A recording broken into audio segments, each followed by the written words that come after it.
और चलिए पूरी जानकारी और लेंगे और तस्वीरें भी आपको दिखाएंगे। राजसमंद से हमारे सहयोगी रवि हमारे साथ में लाइव जुड़ गए। रवि, खास दिन है आज, विश्वास स्वरूपन यानी कि स्टैच्यू ऑफ बिलीफ का लोकार्पण है आज। तस्वीरें अपने आप में बेहद खास है रवि, और क्या जानकारी आप वहां से देंगे?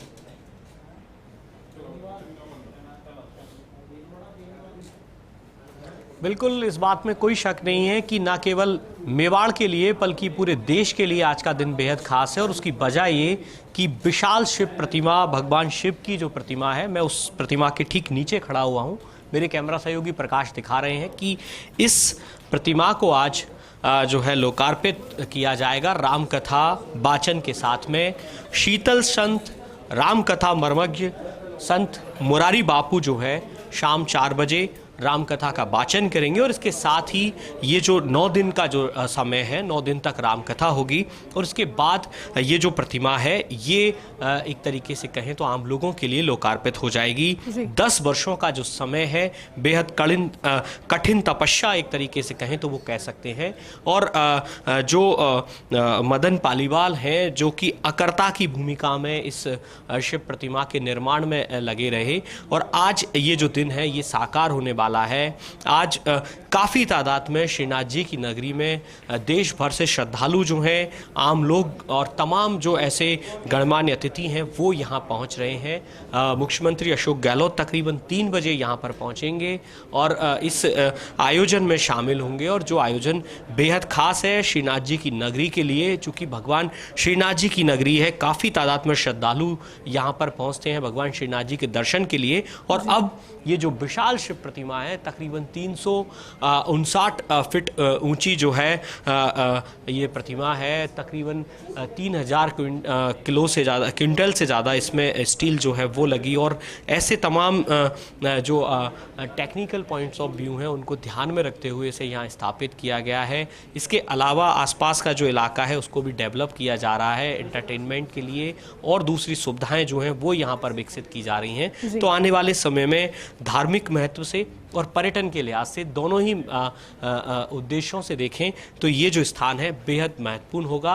और ये जो 9 दिन है ये जाहिर सी बात है इस इलाके के लोगों के लिए बेहद खास होंगे। जी बिल्कुल रवि, 9 दिन बेहद खास होंगे। एक बार फिर से दीपावली जैसा माहौल होगा, क्योंकि रात के समय में भी शिव प्रतिमा किस तरह से सुसज्जित होगी उसको लेकर भी बेहतरीन प्रयत्न किए गए हैं। 10 साल की मेहनत, इस पर एक विश्लेषण आपका हो जाए कि 10 साल में जो शुरुआत थी वो किस तरह से हुई, और आज जब ये साकार हो रहा है धरातल पर तो कितनी खुशी वहाँ के लोगों में।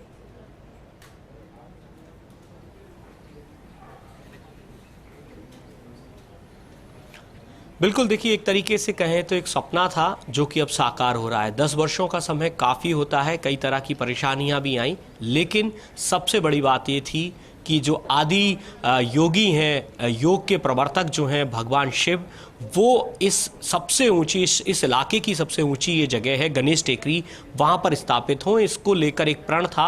और वो जो भाव जो है, वो जो प्रण है वो अब लगभग साकार हो रहा है। और देखिए मैं आपको सीधे जो है मिराज समूह के जो CMD हैं मदन पालीवाल, उनसे ही सीधे हम रूबरू होते हैं, जो कि अकर्ता के भाव में इस प्रतिमा के निर्माण से जुड़े रहे।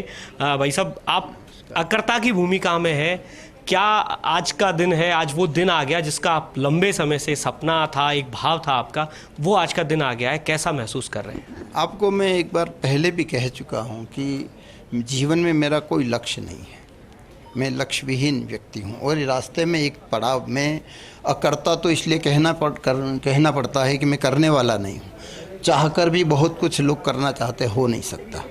ठीक है, हम एक जैसे राहगीर होता है, पथिक होता है, हम यहाँ से एक दृष्टा होता है, उस दृष्टि से यहाँ से पसार हो रहे हैं। इस पृथ्वी से जब पसार हो रहे हैं तो एक पथिक की भांति इसको निहार रहे हैं कि ये घटना मेरे समय में जब मैं यहाँ से गुजर रहा था तब ये घटना यहाँ हो रही थी। मेरा भाव इसमें ये है। आप कह रहे हैं कि आप लक्ष्य विहीन हैं, लेकिन ये जो आदि योगी भगवान शिव जो हैं, जो इस पूरी सृष्टि के कर्ता धर्ता हैं, आपने उनके उस लक्ष्य को साधा है, उस लक्ष्य को साध के यहाँ पर एक इस तरह की प्रतिमा स्थापित की है, तो बड़ा लक्ष्य आपने हासिल किया है। लक्ष्य तो भीतर ही होता है, लक्ष्य कहीं पहुँचने का होता है। आप सीधा लाइव कर रहे हैं, शायद ऐसा मुझे सुनने में आया, तो आपके श्रोताओं को मैं ये कहना चाहता हूँ, दर्शकों को ये कहना चाहता हूँ कि लक्ष्य भीतरी होता है। भीतरी लक्ष्य यदि प्राप्त करना है तो ये तो सांसारिक लक्ष्य ऐसे ही पूरे हो जाते हैं। वैसे इतने दिनों से 10 वर्षों से इसका निर्माण चल रहा था, बहुत सारी कठिनाइयाँ, बहुत सारी परेशानियाँ भी महसूस हुई होंगी, अच्छे भाव भी आए होंगे। ऐसी कोई बात जो अब तक आपने शेयर नहीं करी हो? आज का दिन बेहद खास है, न केवल मेवाड़ के लिए बल्कि पूरे देश के लिए बेहद खास है। दुनिया की सबसे ऊंची ये प्रतिमा जो है वो लोकार्पित होकर एक आम जन के लिए शुरू हो जाएगी। तो ऐसा कोई भाव जो अब तक आपने प्रकट नहीं किया हो? नहीं, ऐसा मैं तो क्या एक खुली किताब की तरह जीता हूँ कि भाई कोई सा पन्ना खोल लीजिए, पढ़ लीजिए। ऐसा कोई भाव अंदर रखने से बहुत परेशानी होती है। तो इसलिए ना तो हमें कोई परेशानी हुई इस काम करने में, हर्डल्स नहीं आए, परेशानी नहीं आए तो फील भी नहीं होता कि हम कुछ काम कर रहे हैं।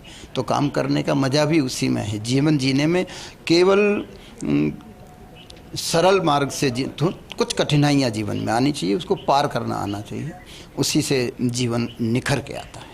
बिल्कुल। देखिए, कर्ता की भूमिका में मैं फिर से कहूँगा कि मदन पालीवाल है और उन्होंने साफ किया है कि उस सफलता का क्या आनंद जो एक कड़ी मेहनत और कड़ी मुकाबले के बाद ना मिले, तो उस शिद्दत को जी रहे हैं। और आज का दिन बेहद खास है, जैसा उन्होंने कहा कि एक लक्ष्य विहीन भाव लेकर चले थे, लेकिन इस तरह की प्रतिमा का निर्माण होना और आज वो लोकार्पण के दौर पर है, तो जाहिर सी बात है एक बड़ा लक्ष्य जो है वो हासिल जरूर किया। लेकिन उनके भाव ये कि वो लक्ष्य को लेकर नहीं चले थे, उनका भाव था और वो भाव आज साकार हो रहा है। जी बिल्कुल रवि, और ये भाव साकार होता हुआ नजर जब आएगा 4 बजे से, जब लोकार्पण के कार्यक्रम की शुरुआत हो जाएगी, तस्वीरें वो भी साझा करेंगे। बहुत बहुत शुक्रिया तमाम जानकारी के लिए, तस्वीरें हमारे साथ साझा करने के लिए।